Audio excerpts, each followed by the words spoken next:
Body image challenges, extremely prevalent in the modern world. Here's a dirty secret. It's even more prevalent in the fitness and health industry. It's true. Trainers, coaches, gym managers, and gym fanatics, huge percentage of them struggle with this. In today's episode, we're going to talk about how you can break free from this abusive relationship and make your workouts and diet healthy again. It's a good conversation. Yeah, very good. I think Margaret was helping somebody out in the chat. Yes. And I brought this to our attention as a single topic episode that we haven't, I don't think we've ever done. Like a pure episode? Yeah, we've mentioned this topic. We've obviously had a lot of live callers where we've given some advice on it, but I don't think we've ever done an organized episode where we kind of go a deep dive on the steps or the actions to take if you're struggling with this. Yeah, no. And I think that because it's way more common than the average person thinks. We see it a lot in our space. I think it's disguised to the average person. Mm-hmm. In fact, many times it's disguised as health. And we think that this person is this just great representation of what a healthy body should look like, when in reality, this person is got crippling obsession with exercise and nutrition in a way that is unhealthy. Although it may not look that way on social media, it's far more common than you think. Well, even if we back up a little bit, I think body image issues or distorted body image is so prevalent in modern societies that it's probably, I mean, I would venture to say it's more rare to not have something related to this. It's so prevalent, and I'm going to call some people out, make people feel uncomfortable. And by the way, I think there's a sliding scale, right? Or you could be way over here or you could be way over here, right? Way over here are the extreme forms that are easy to spot, like severe anorexia, bulimia, lots of anabolic steroid abuse. Like that's way over here. But over here and somewhere in the middle, it's like, women wearing shoes that are so uncomfortable they get blisters, but now I got to put them on because they look good. It's, plastic surgery that people do. It's the obsession with my appearance or my image, studying myself in the mirror. It's placing how I look higher than things that should be higher than it, right? It's making it a higher priority than things that should be prioritized above it. And it causes lots and lots of different problems. By the way, I'm speaking from personal experience. This is a lifelong struggle of mine. And people in the fitness space in particular, like I said in the very beginning, we're more towards the extreme. In fact, it's rare to run into a trainer or a coach or a gym owner or manager that doesn't suffer from this or doesn't struggle with this in one way, shape, or the other. It's very common. In fact, it's oftentimes why we enter into the fitness space. It's because it allows us to obsess even more over this thing in a work environment. So it's very, very difficult. So, what does this look like? Well, there's the extreme versions, I think, that are easy to spot. But, it's when your workouts and diet. Now, I do want to say this.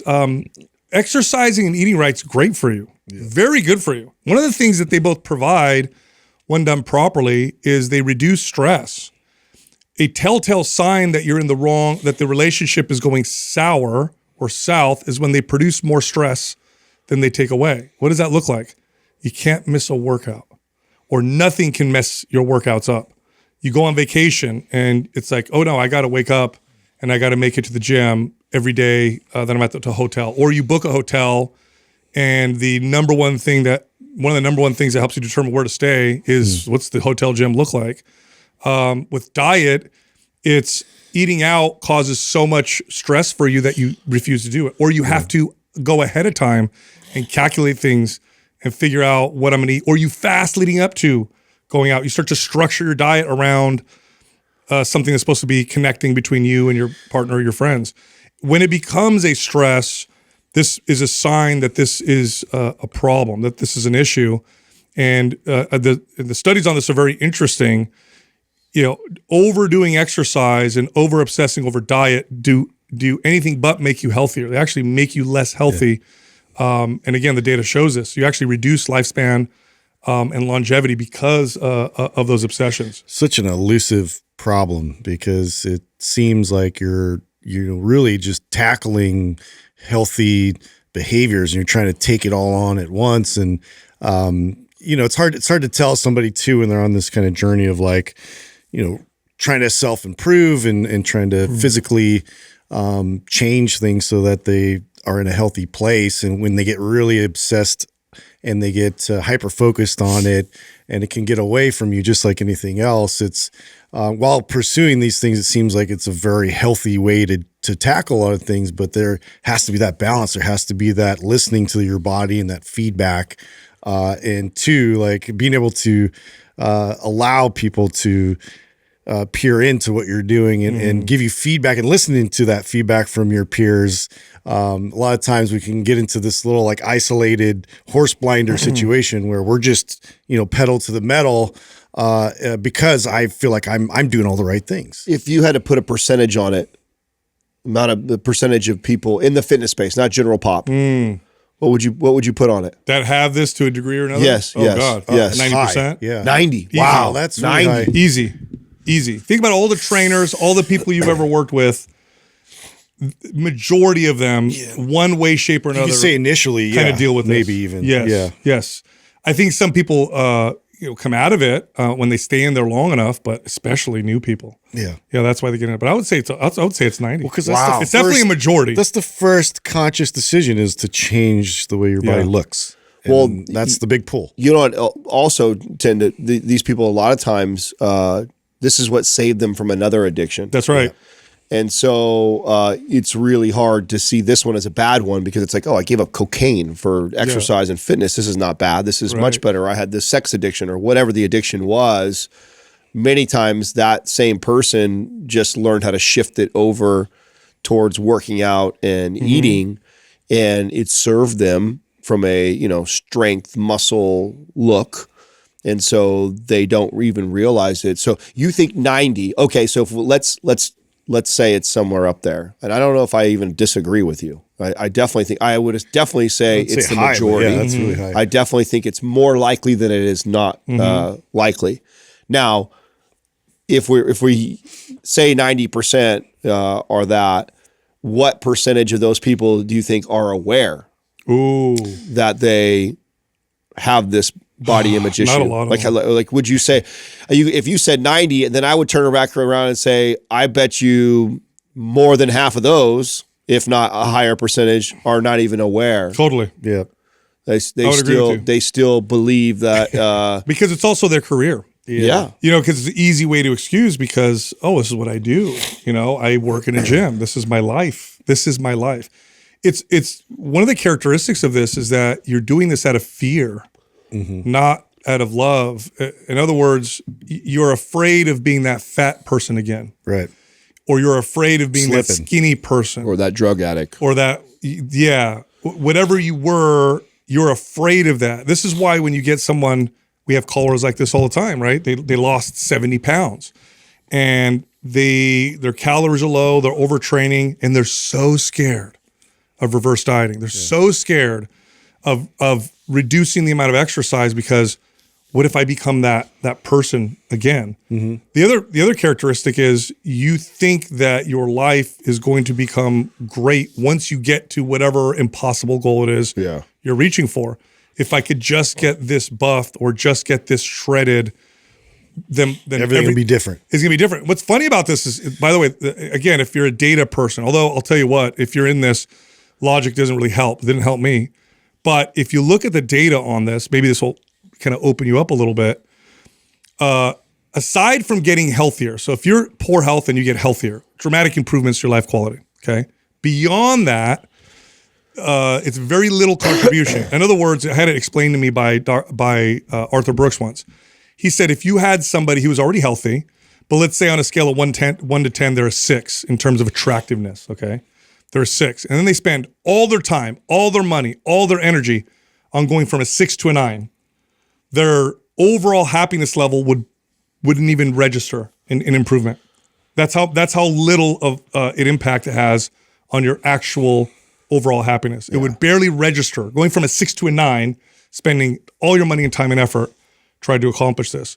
So it's not a panacea, but it's definitely something to try to become aware of. And the ways, I mean, I don't know. I think the best ways I would explain it is like, do you stress out when your schedule is off with your workouts and your diet is off? Is it something that you think about a lot and that you fear moving away from? Like, hey, take a week off. Oh, I don't know if I can do that, right? Today's program giveaway is MAPS Strong. If you want to win that, leave a comment below this video in the first 24 hours that we drop it. Subscribe to this channel. Turn on notifications. If you win, we'll let you know in the comment section. We also have a sale this month. MAPS Performance and MAPS Performance Advanced, both 50% off. If you're interested, go to mapsfitnessproducts.com and then use the code March50 for the discount. All right, back to the show. Yeah, this message is not for the person who can't string 30 days together, This is right? the opposite of the Like spectrum. if you're somebody who hasn't put 30 days of good eating and training together, this is not. Yeah.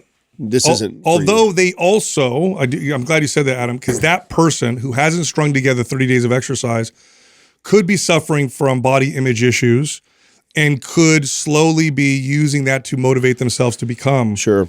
the fitness fanatic. And if you get into that cycle, it becomes a bad, becomes a bad relationship. So it's very challenging. But again, I think we're probably speaking more to the person who's obsessed right now. I think that's easier to identify, that obsessed person. So I think we'll start there. Yeah. So let's pretend like we just got a client that you figured this out. Mm-hmm. You've been training them maybe for a little while or whatever, and you realize this now. Like, okay, this client has this issue. You're for sure now. Like, I've been training them long enough. I got to know who they are. I see this is actually an unhealthy relationship. Take me through the steps on the first thing that you do for that person or tell that person. What's the first thing that you say? Number one is to take time off from How long? your workouts. Depends on the person, but typically a week. Like a week? Yeah. Take time off the workouts and take time off from measuring and weighing your food. Yeah. And I'm assuming that when you prescribe that, it probably comes with some parameters too, because you probably know that that person will find something else to do. Or like, what are you telling that? Like, okay, take a week off. Okay, Sal, what does that mean? Yeah. Does that mean I can't go for a run? Does that mean I should do nothing exercise wise? Or like, what do you Sometimes you got to prescribe like some low impact Exactly. options? Yeah, and like you get them to go outside and just walk. That's it. You know, after meals. Or Yeah, something. I like walking. Yeah. I like reflecting and journaling during that process. And then measuring and weighing, you got to go off also. And then now the fear is, and by the way, you could flip this, okay? Somebody who's into strength training could flip this time off. I've done this into a deload week. Yeah. I'm taking a week off. Oh, Really, it's yeah. part of my programming. That's what I do. So what I did is I led into that week off Sure. by training more so I could have the week off. And And it's not still losing. just about their performance, and they're happy. It's about still that. part of the program. Yeah. No, it means really take a week off. And then the weighing and measuring, the fear is that because I don't have the structure of weighing and measuring, I'm going to go in the opposite direction and completely binge. Yeah. And you might, and that's okay. You might do that, and that's okay. But we got to create some space between you and this unhealthy relationship first. So if I've got a client that is listening to me and taking the advice, a thing that I add here is to journal how you feel through this whole process. Yes. So when you don't prepare your meal and you get anxiety or stress like that, like document that. I want to like write that down, how you felt, why you felt that way, peer into that. When you normally would go to the gym at 5 o'clock after work to go lift and you come straight home, document that. How did you feel? What was going on?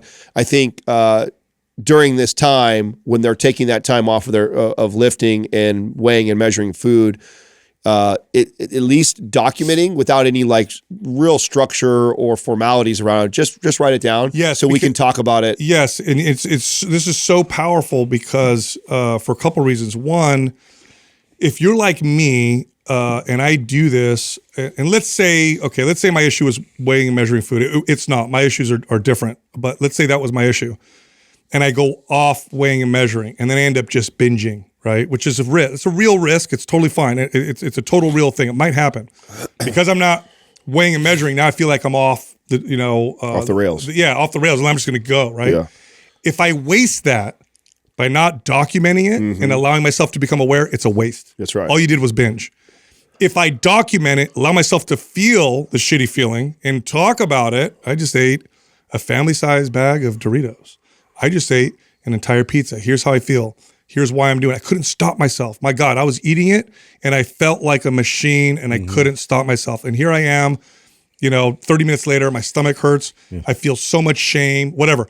If you do that, you're not wasting it. You're actually using it and leveraging it for growth. If you don't write these things down, like if I just took a week off of working out and I made it part of my programming and I didn't document how I actually felt, I wasted it. So that's why the journaling is so important. And that can look like, journaling can look like prayer. It could look like, but really keeping keeping track. I like of what's writing it happening. down so we can talk about it when you get back to my session. That's right. Like when I see you in a week, I want to sit down and I want to, because here's other ones you've seen in this case, right? You see the binge person, then you see the other person who after they're done eating, they're documenting things like, I was still hungry, but I was afraid to eat anymore because I knew I wasn't measuring and weighing.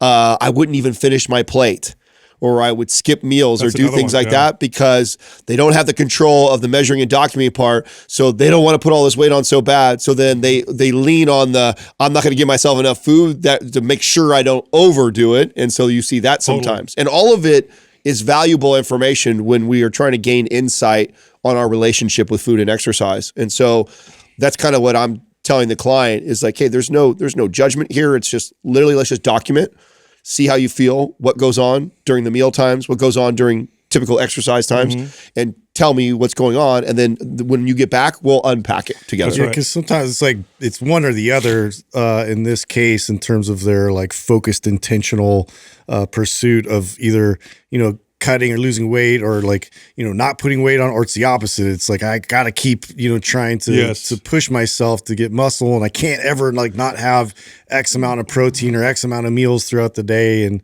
sometimes that's like, a challenge in itself to have somebody kind of stop and like, maybe we don't have this meal like right then. And, there's no panic there. Like we got to address the panic of that. Yeah. And again, just to hammer it home, when you break free, what you're doing is you're trying to, or what should I say, when you take time off and do it in this way, what you're trying to do is loosen the grip that this slave master has on you, because you're a slave to it. That's what it is. When it's so stressful to miss a workout or not get the right workout, or it's so stressful to not measure or weigh or force feed yourself in the case of someone who feels like they're too skinny, then when those feelings are because you are a slave to this particular thing. It is driving you. You are not in control. It is in control. And so one of the first things just like an abusive relationship with somebody, like a human, you got to break free for a second. That's what people say, right? An abusive relationship. Get out of the house, go hang out with some friends and create some space. Then you start to get this awareness. Oh my God, I didn't believe it had so much control over me. Oh my God, I can't believe. And so that's why that's the first step. And it's also one of the most difficult ones, by the way. Legion, great supplement company. Try their creatine gummies. Get 20% off by clicking here. Next up is to make it real by telling other people. So challenges, behaviors, unhealthy behaviors, they grow and flourish in the dark. Any kind of unhealthy behavior that you have, if it's just you, and we lie to ourselves often because we say, I'm going to handle this. I don't need to tell anybody. Nobody needs to know about this. I got this. Really what it does is it has a grip on you and it's growing and you're not making it real. So it's very important you tell people you trust, I got this problem. By the way, I'm going to say this right now. If it's an alcohol or drug issue, people right away are like, oh my God, I'm with you. You may get this if you tell somebody you have an issue with exercise, you have an issue with diet. Well, you may get the honest, which is like, oh my God, I knew you had this issue. I'm glad you're telling me. You might also get this. What do you mean you're so healthy? Like, I wish I could work out as much as you. Yeah. So pick the people wisely who will hear and empathize with you and will support you. But mostly it's to make it real. It's a real thing. And then, of course, there are professionals you could talk to, like therapists. But I do think, aside from telling a therapist, because it's really easy to disconnect from a therapist, like you could just not show up to your sessions anymore and it's gone. The people around you, it's much more difficult. Well, so and tell people around you. To your earlier point, it's real easy to lie to yourself and say, oh, it's a deload week. You know what I'm saying? Or justify it another way versus, I'm assuming that is the philosophy on why the AA meetings start off that way, right? Hi, I'm Adam, I'm alcoholic, right? It's like they teach you to start like that. First admit that you have a problem. And so if you are already denying that or not telling others, and you're afraid to admit it even to yourself, the likelihood that you're probably going to follow through it, I would imagine, is very, very low, right? Like if you're not even willing to say, I've got a problem, you're trying to hide it and fix it at the same time. It's like, well, the chances of you being successful, the idea of this is to be successful, right? The idea is to help break those chains or loosen that grip, like you said. And oftentimes the people that are the best people to tell your challenge with to are, well, first of all, people you trust and that you know care about you, but they're often the people you don't want to tell because you're afraid They're going to tell you how it is. they're going to hold you accountable. Be really honest. Yeah, and they're going to be honest with you, and you might also be afraid of destroying this image that they may have of you. Like, this person thinks I'm so perfect. Right. Last person I want to tell is this person. That's the exact person you need to tell. And that's really makes a big difference. It really makes, especially if you relapse. If you relapse, it's these people that will help you get back on track. If you relapse and it's just you, good luck. Good luck. You're going to stay right on the same path. Next is to stop weighing yourself and studying yourself in the mirror. Yep. Stop measuring yourself. Stop all the tracking of your body and paying attention of your body. Creates a crazy obsession. Crazy obsession. And, the weight, the scale lies to you. Yep. It can Fluctuates all the time. And if this is you, by the way, here's another sign that you may have an issue. The scale determines how you feel for the day. Right. Oh, I had a great night's sleep. Oh, we had so much fun yesterday. Weigh yourself on the scale. I gained 2 pounds. Ruined. Negative immediately. Yeah. Days ruined. I would have clients like this. Like, I'd train them. They would get leaner, build muscle at the same time, but they're trying to just lose weight on the scale. They feel good. Oh my God, my friends are saying I look so good. Get on the scale. I only lost a pound. Yeah. Ruin their entire day. Or I've had people that I've worked with who were doing the wrong things, and I'm looking at them and their health is not doing great. Their strength is declining. They have dark circles on their eyes. They get on the scale. I lost 7 pounds. I'm so excited. Like, yeah. Yes. The other one's staring at yourself in the mirror and studying yourself. What is and that, by the way, that mirror, it's like those funhouse mirrors in the what are they, the circuses or whatever, where you go in and it gives you this kind of distorted view of yourself. In extreme cases, by the way, I mean, we've all seen those cases of people like extreme anorexia, and you ever think to yourself, like, how do they not know? Yeah. How do they not see what they're doing themselves? Because they don't see the truth. See it. Yeah. They don't see it. No, you look when you have this, you see only your flaws. Yep. And So they're amplified. Yeah, that's why it's amplified, because that's all you are looking at. You know that one side of you looks this certain way, or you don't have symmetry here, or whatever it may be, or you carry a little extra body fat here. And so as soon as you go walking over the mirror, you are already visualizing those negative things about yourself. It just reinforces that.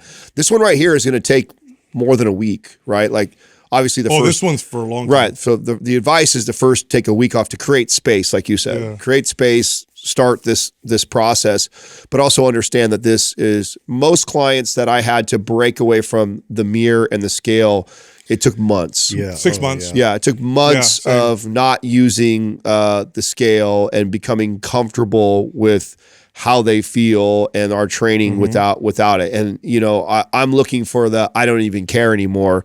Normally it's even after a few weeks, they're like, it's hard. I just want to check up real quick and see, like, so this one's going to take a while. How many clients did you have where you had them stand on a scale backwards so you could track them? But a bunch. Mm-hmm. Yeah. That's actually normally what I would do.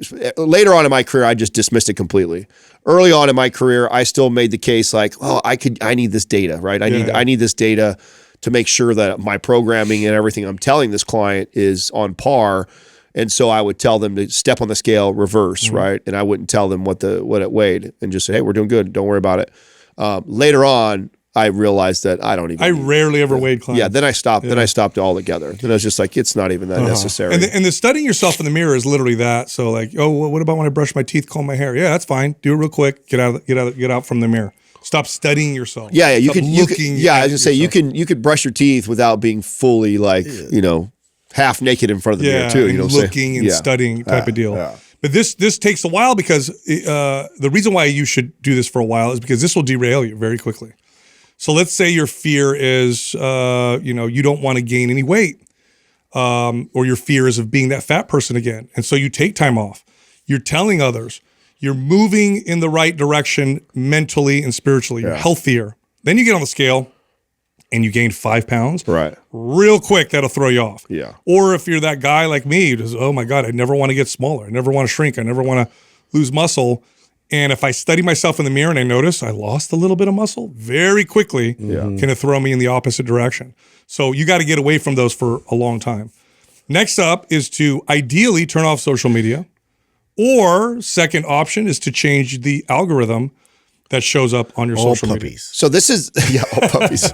So this is fun to talk about this point, because by the time like social media got popular, I was no longer really training clients. So this wasn't like a common thing that I had to recommend. But I think today, if I was training a client that was suffering this, I would be I'd ask them to delete everybody, like, and start over. If I could get them like, hey, listen, let your family and friends know, do a post, whatever. Hey, I'm cleaning up my Instagram. I'm going to unfollow everybody. It's nothing personal, but I want, and like, that's how I would tell them to announce it. So they're comfortable. It kind of kills two birds with one stone too, right? I'm coming forward with what I'm doing and going through accountability. Yeah. And I'm going to do that. I'm going to reset my algorithm. And so I would unfollow everybody. And then that point on, I'm going to make a very conscious decision on following somebody. And if it's somebody who's going to be a constant reminder of how I'm not good enough, or they're so much bigger than I am, or they're so much fitter than I am, I'm not going to follow that page. And I'm certainly not going to allow myself to justify it with it's motivation. Like, no, don't. It's not motivation at all. The goal right now is for us to do this without that. So if I was training a client now, I'd be more prescriptive and be like, unfollow everybody, refollow family and friends, and be very, very careful about. Yeah, I mean, social media is interesting. It's just turbocharged this to death. There's data that shows just how powerful it is in this regard. I mean, when you're on social media, well, you have to understand. I've said this point before, right? What you see often becomes what your brain perceives as reality in the world. And then we're always subconsciously, this is like human nature, challenging part of being a human, is you're always ranking yourself against other people. Okay. You're pitting yourself against somebody else. Yeah. And so, if you grew up in a dark room and all you ever saw was the NBA on TV, you would think, and you're 6'5", you'd think you were kind of short. Yeah. Because everybody is, super tall, right? So if you're on social media and what you're looking at are perfect bodies that are impossible to accomplish.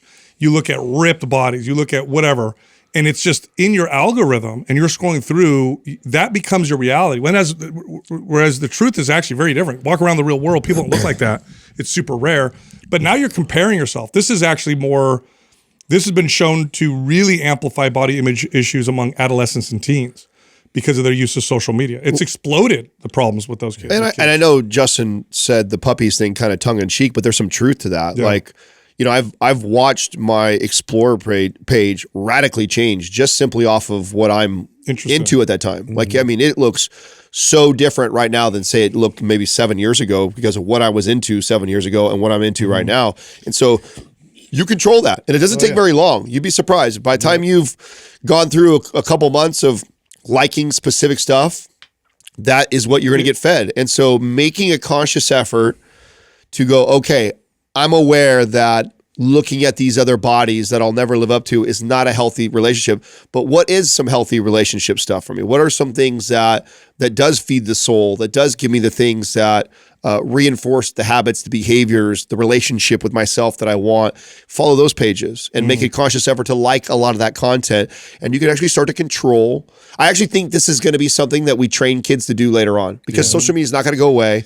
Most all your kids are going to use it. I think we're going to get better at informing our generation coming up on how this works and then how to actively go pursue. We have to, because the natural knee-jerk reaction is that it's evil and it's going to present you all these things regardless, and you do have that bit of control. It's smart. It picks up on when your eyes are looking at the longest. It whenever you go to another page and you follow a certain account, it's going to track that, and it's just going to present you what your natural habits are. And so if you can control your impulses with that, and you can really like prescribe yourself, what account is going to benefit and fuel me? What's going to feed me, and what's going to help me along this path of like really building me up instead of me comparing myself? Yeah, I'm glad you said that because, and I do think the future looks more like this. I do think in the future, because of the awareness around social media, you're going to have the option to click or to make recommendations on like a settings page. Like I want my algorithm to look more like this or this or that.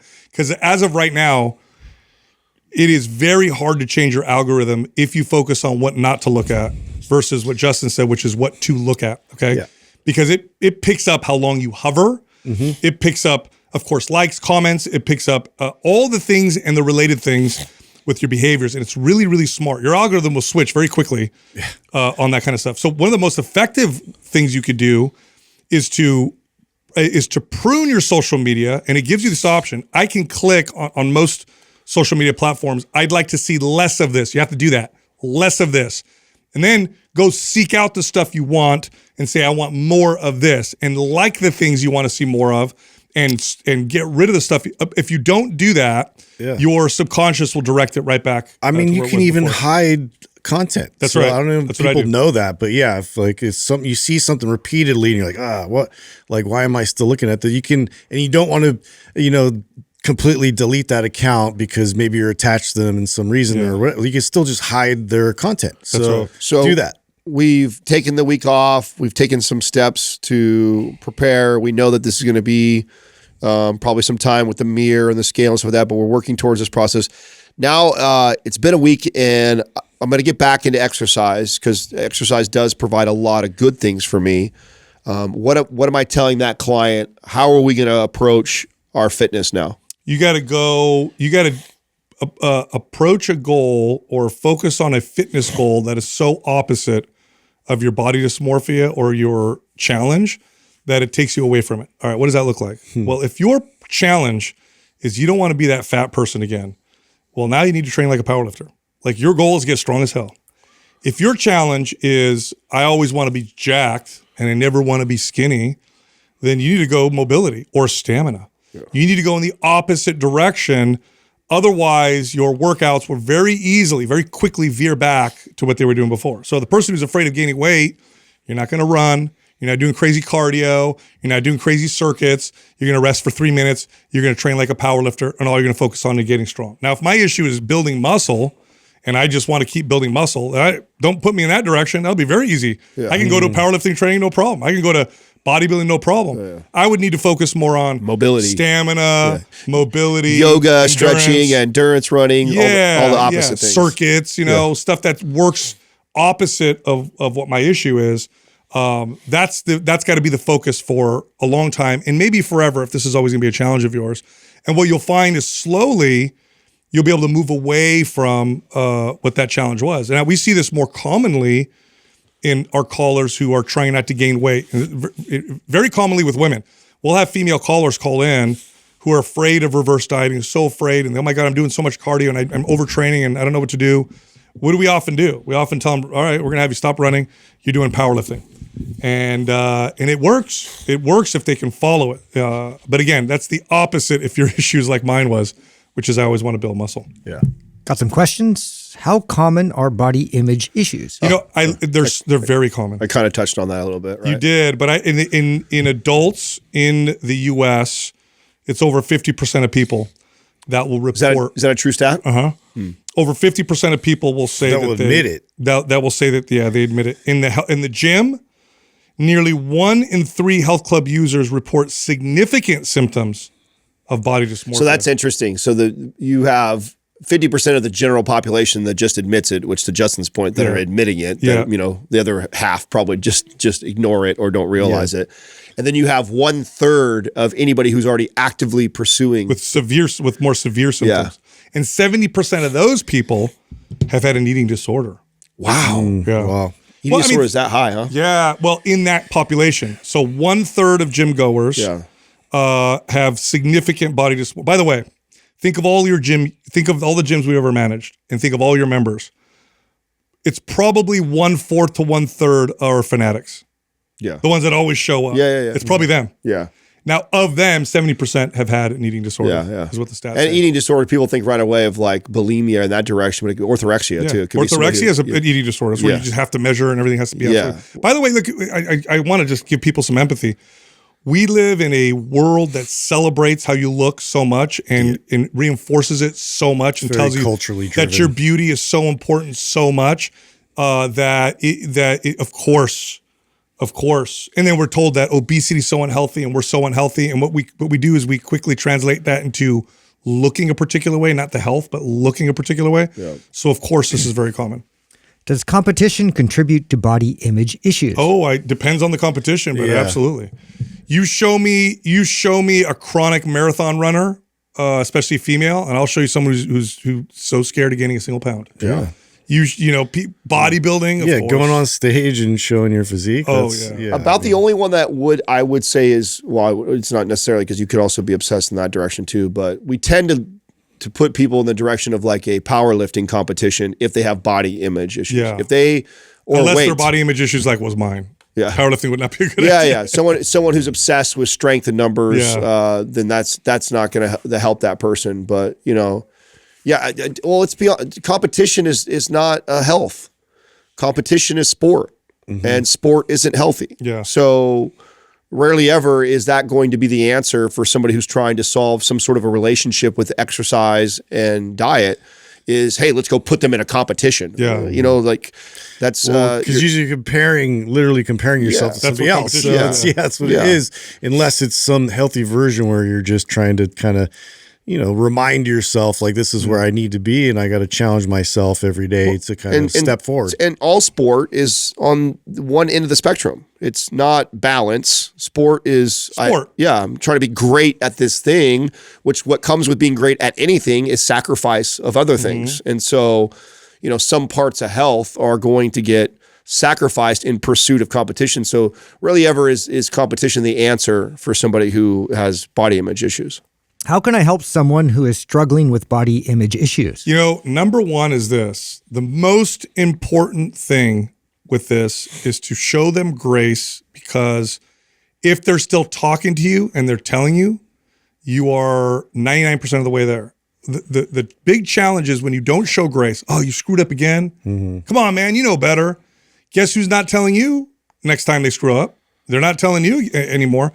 So grace is the most important thing. If you can keep them feeling like they can trust you and they can tell you, and that they're not being judged harshly. And by the way, there's nothing wrong with true love, where you're, hey man, that's not good for you, or whatever. When it's appropriate, that's totally fine. But if they feel judged harshly or there's no grace, they will stop telling you what's going on, and that's it. You can no longer help them. So that's the most important. Yeah, thing. I think the most important thing is how you can help them is by not feeding into the body image issue, right? Like challenging that person, calling that person nicknames, things like that. I mean, of course. Well, but you absolutely could be that person if you truly care about this person and you're like, I want to help them. Well, one of the first things you can start by doing is not teasing, poking fun, or encouraging some of these unhealthy behaviors. And so, less about what you need to do and more about what you need not to do. I think in this situation is, allow them to work on it, be supportive, and don't add fuel to the fire. This was a breakthrough for me as a coach, because initially I was that hardcore trainer. And what happened was clients who really struggled, they didn't tell me the truth. Yeah. They don't want to tell me when they went off their diet or when they whatever. I had to kind of figure it out. Later, I got so much more effective when the person came to me and I was the first person they told when they binge ate or when they screwed up or whatever, because they felt safe with me. And sometimes it took a long time. I had clients I trained for years before they figured this out, but they talked to me the entire time. And then they finally did figure it out. So that's, in my opinion, that's definitely one of the most important things. All right, I know you liked that episode. If you did, check this one out. 30% body fat. For men, this is way too high. This is actually a bit high for women as well. So in today's episode, we're talking about how you can go from 30 to 10. What is 10% body fat? This is when you have a visible six-pack. Can you go from 30 to 10%? Yes, it's possible, but not if you guess along the way. So we're going to talk about how you can do that in today's episode. Now, there's a huge range, right, of like body types. Yes. Some people can run a little bit heavier or a little bit higher body.